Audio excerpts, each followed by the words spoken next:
Hello, welcome to the Opinionistics. I'm your host, John Maloney. For this episode, don't have any co-hosts because of reasons, as always. Either way.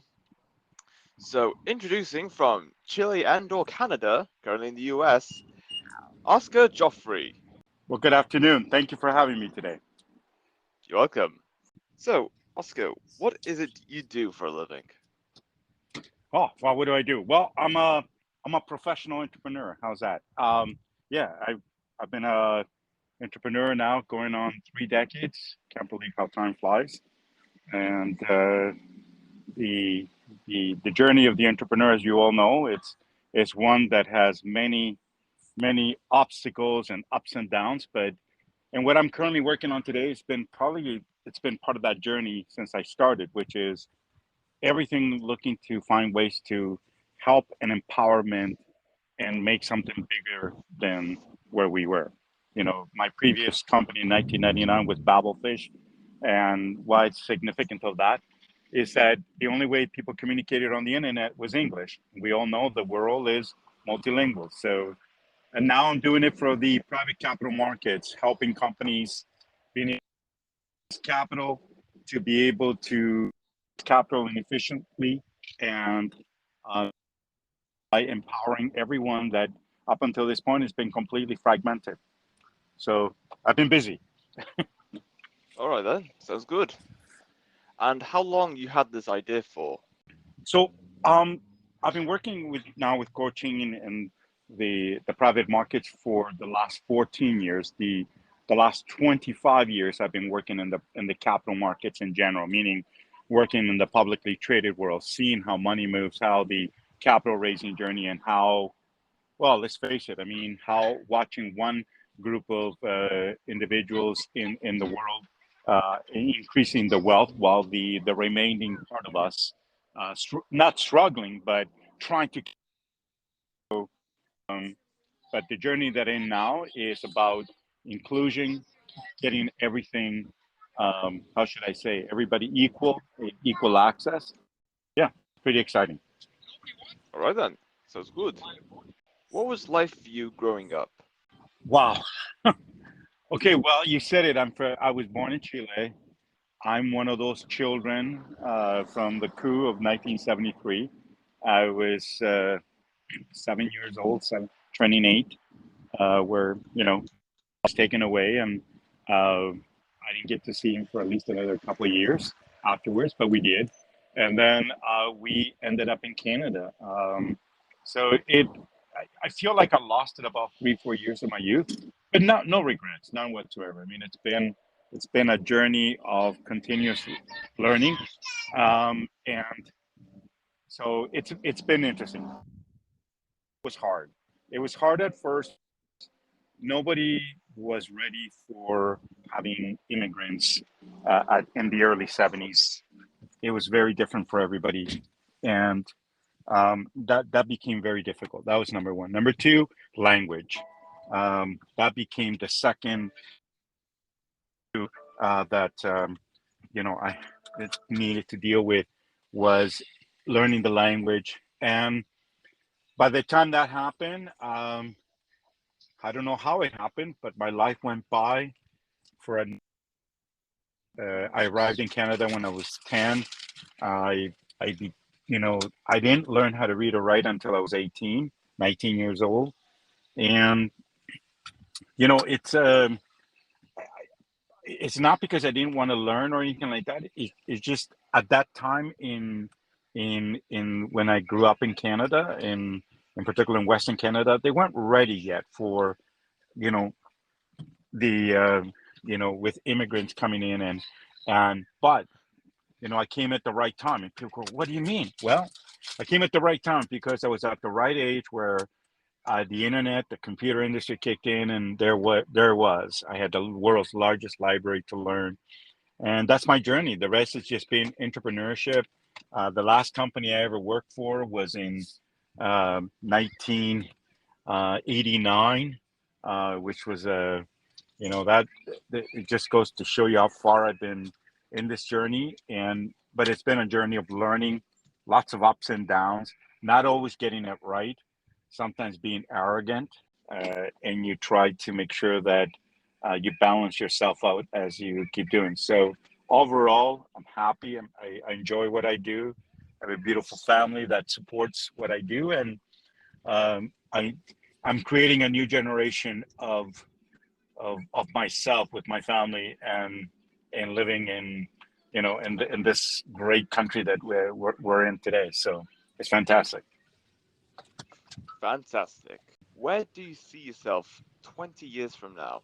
20 years from now. So for me, 20 years from now will be, depending where we're going with AI and blockchain and everything else, I'm still going to be part of this. I can't let it go. I have colleagues that have already left the sector. The way I see myself is I'm going to be probably working uh, maybe on another a startup company again.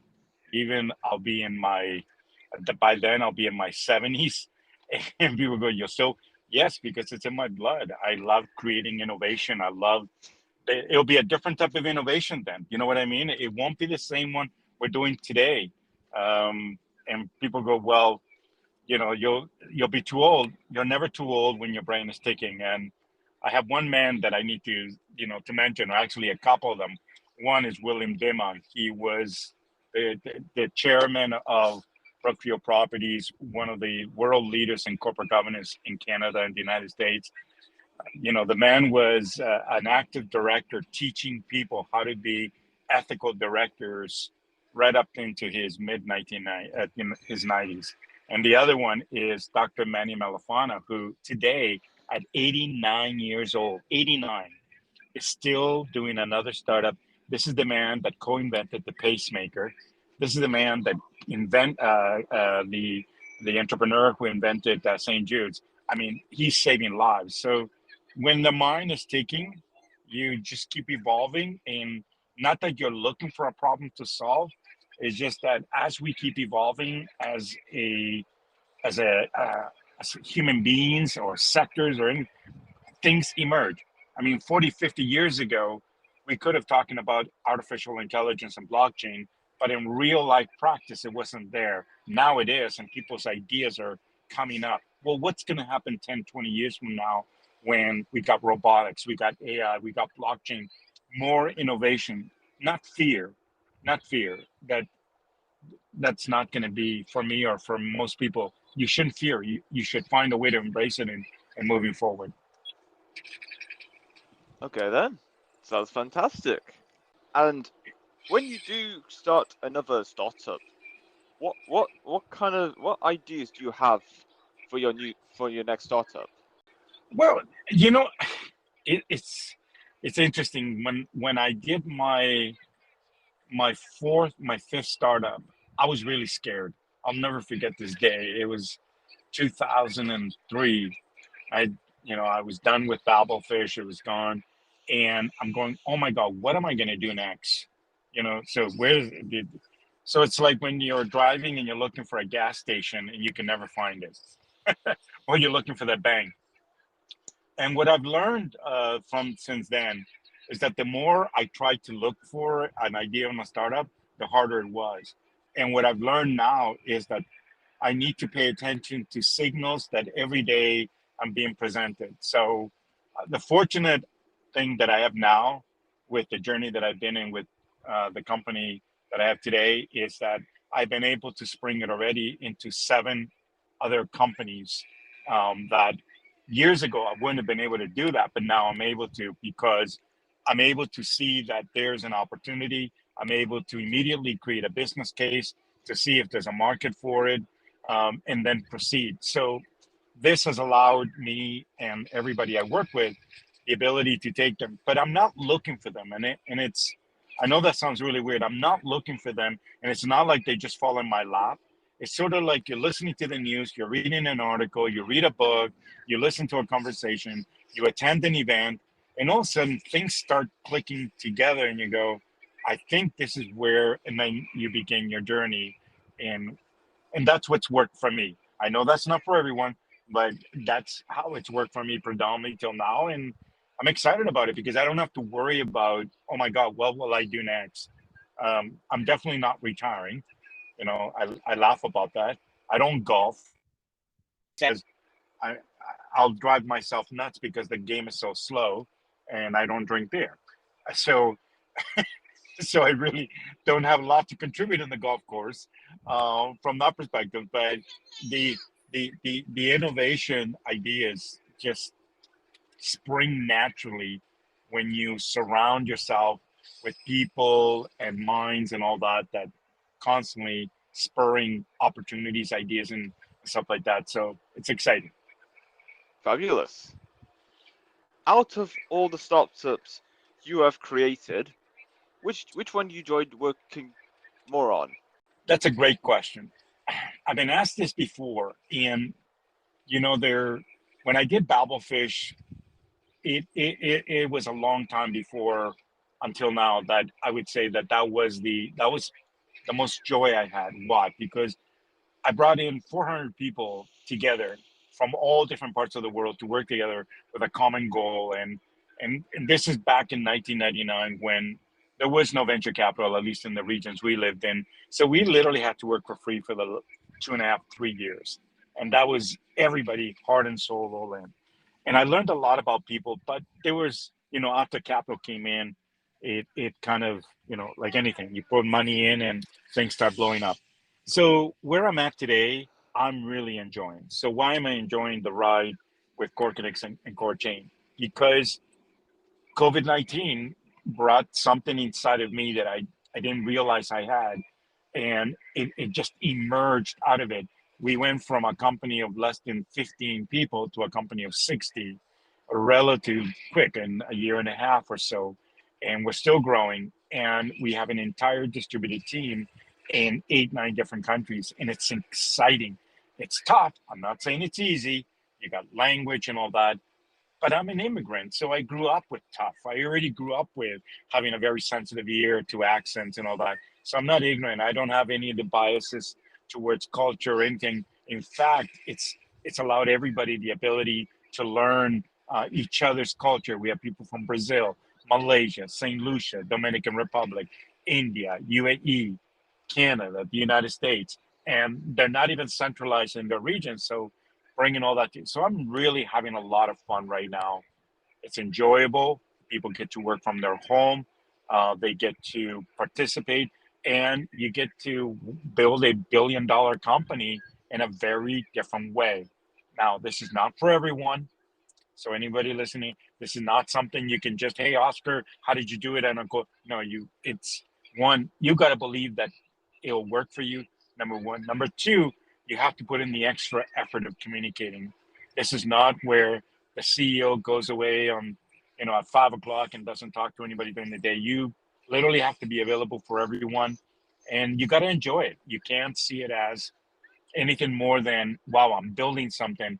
And where I'm at now, I'm watching the next phase. What's happening now is we're making the next leaders in our own company happen.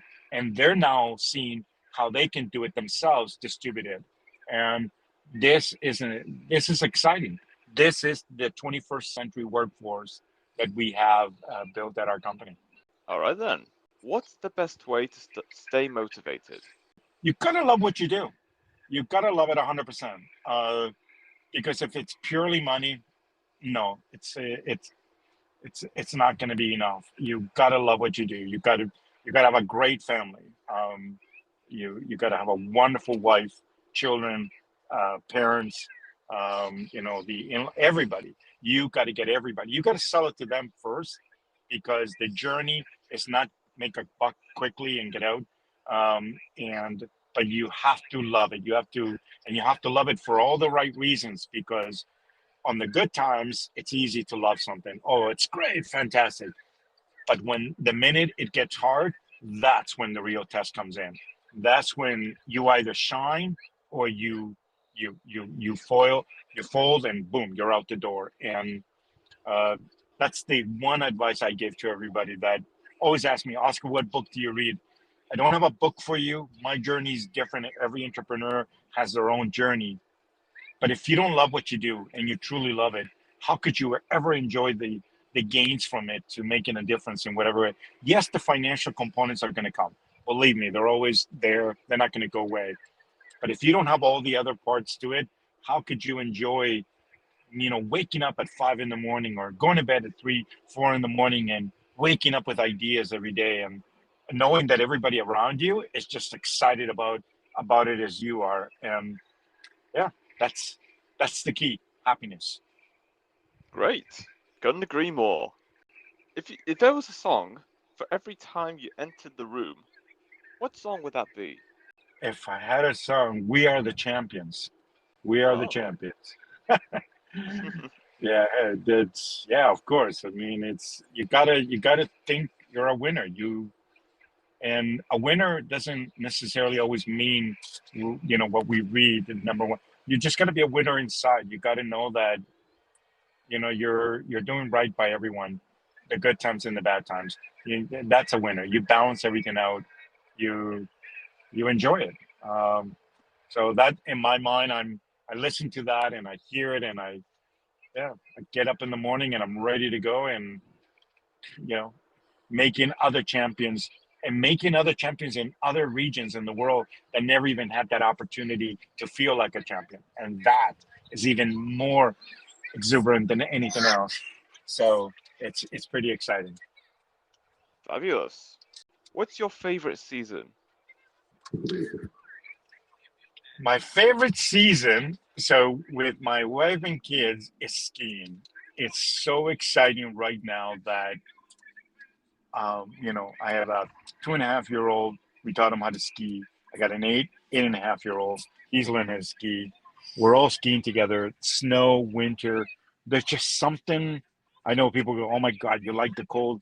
It's not liking the cold. It's just that it offers a different way of enjoying the outdoors, and it's exciting. There's so many things to do. You can go skiing, you can go snowboarding, tobogganing, skating.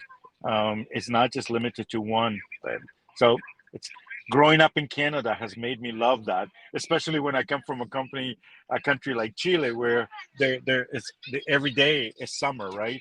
There is no winter. Every day is summer, so it's exciting. Hmm. All right then. What should they teach in high school but they don't? What should they teach in high school and they don't? Do you know the well, whether it's high school and college, they don't teach people how to think. They need to teach them how to think and be confident in their ability to have an opinion. And I think that because if you give them that at its core, I had it inside. I didn't have the education that others did, but I had it inside me that I wanted to do this, and it drove me. So imagine that having that confidence that someone else provides you. So if you're not getting it at home, but your teacher's giving it to you, giving you that layer of confidence that inspires you to create something or do something with your life that is going to make a difference. So I think in most cases, schools are there to grade people from 1 to 10. And grading doesn't work anymore. Grading might have been good for the 40s, 50s, and 60s, 70s, and all that, but it's done. Why? Because we are now in the era of of people who can think. We need people who can come up with problem solvings. We're moving into a very different, part of our history within planet Earth. We need people to solve real problems. Our population. We need people to solve real problems with, what's going to happen with emissions and all that. And you can't do that when you have teachers where are grinding our children to say, okay, no, the world is only square or rectangular, or, I'm just giving this an example. I'm not suggesting they do that, but restricting that mindset instead of encouraging a different way of looking at things. Because what have we learned in the technological era? What we've learned in the technological era is that innovation came from individuals who were able to open their minds in ways that most of us couldn't even comprehend. And because of their ability to do that, they took us in places where, look at us, We're enjoying the internet. Look at you and I. We're doing a digital interview using technology so tiny that we can't even see it with the eye.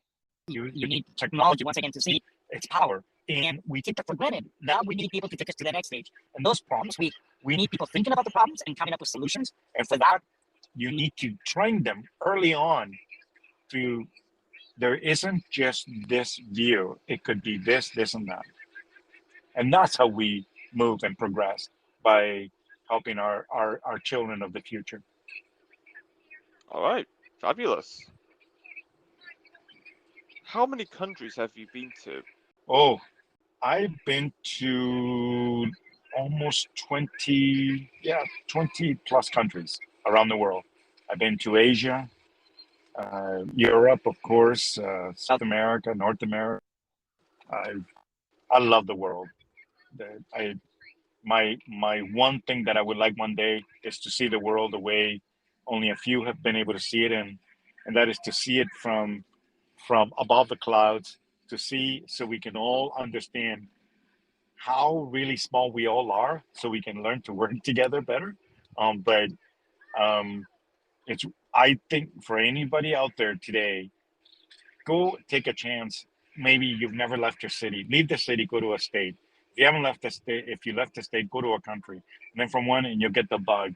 And what you're going to see is that is your mind to opportunities, and the way you see the world and the way the world works. Because everywhere in the world it's slightly the same, big difference, and it's pretty amazing. All right then. How did you spend your last birthday? Well, because of COVID, my last birthday, just like the last few, I spent with my beautiful family, where it matters most, at home, enjoying uh, the company, and more importantly, just being thankful that we are all healthy and we're all here, and we continue to build our bigger during COVID. So it continues. So that was a great birthday that continues to this day, and as it's already knocking on my door very soon again. Cool, cool. When things break, do you prefer to fix them or replace them? When things break, I prefer to fix them. There are times when replacing them, it doesn't teach you anything. It just, you walk away. And this is a great lesson, as you asked me. Enjoy work, and then when everything is good, you enjoy it, you're happy. When something bad happens, what do? You crumple and you fold. Well, that's when it breaks. What are you going to do? You're the person that comes in and fix it, and you teach people to understand how the pieces came together, so they can then fix it. And next thing you know, you're not getting any more broken pieces anymore. But if you keep replacing, you're going to keep having broken pieces, ongoing. It's really interesting when people start looking at it this way. In particular with situations, it's too easy. It's like we're like that disposable generation where we don't want this, we get rid of it. Some things, okay, we understand, but the vast majority of things, I think people are just applying it too openly right now. But if they just took the time, things can be solved going forward. Nice. I appreciate it. What improved your life quality so much you wish you did it sooner? Because I'm enjoying this phase where we're at right now, I've asked myself this question: why didn't I build my previous company distributed this way? And I've written it down, and it couldn't happen. So the way I'm working and the way we're building this company, it couldn't have happened any sooner. And why? Because there were other pieces to that puzzle that brought it all together. You and I couldn't have predicted COVID. We saw the news, we thought it was just going to be like a mild cold. And that's what, some of us read. But the longer the thing sat there, I'm adjusted to the way our life was going to be. What was that? I don't do phone calls anymore. All my meetings are video calls. So that was an interesting, instant transformation. Prior to that, we had an office. Everybody came into the office. coming in at 8 a.m. and they left at 5 a.m. The software developers would be, kind of tired coming in. Now, happy they come in at the time that they're awake and they get going. Sometimes work later, earlier. The important thing is what matters is getting things done. So I don't know.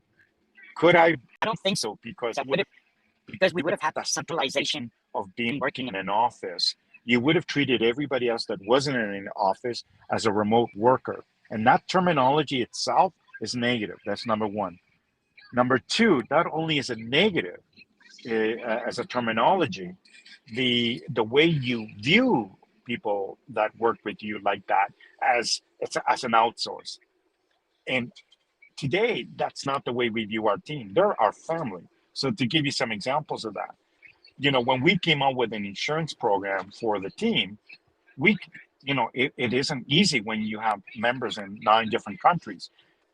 We needed to make sure that everybody around the world would be given the same thing that people in US and Canada and so on would be given. We wanted to make sure that we were all being treated equally. No different than if we were in an office. You wouldn't have been brought in a program unless you made everybody happy. It's not always easy. There's some compromising, but we did it. And people go, how on earth did you do that? Because everybody in every country took the responsibility to assist, working together. And so that wouldn't have happened in before. And we wouldn't have seen the signs. And, now that we're out of COVID, not 100%, but we're out. People ask, well, you must be going back to the office. I go, no. In fact, our teams they're enjoying their lives. They're spending more time with their children. It makes it difficult sometimes for us to hire very young people who need that environment, and we'll get there as we get bigger. But for now, it's probably one of the greatest things that I think that companies that like ours can really take advantage and enjoy is that we can build something like this and it becomes a win, but we couldn't have seen it and we couldn't have planned for it. You either embraced it or you didn't. And if you embraced it, here we are. And I'm telling you, it's working. And for those that it's not working, I respect that. This is not an imposing my views or anyone, but for our company, it works because right from where I'm standing as the co-founder and president and CEO of the company, roll the way down, I make sure that everybody understands the value of what we build, why we're doing this, and how we're going to treat everyone. And, that's how I maintain being happy and satisfied with what I'm doing. All right then, very good. And that is all we have for this episode. It was great having you on, Oscar, talking about many of your startup companies, your 3 decades of experience, and a lot of other things. It's been great. You're welcome. It was a pleasure. I really thank you for asking the hard questions. I appreciate it. You're welcome. And until next time, stay opinionated.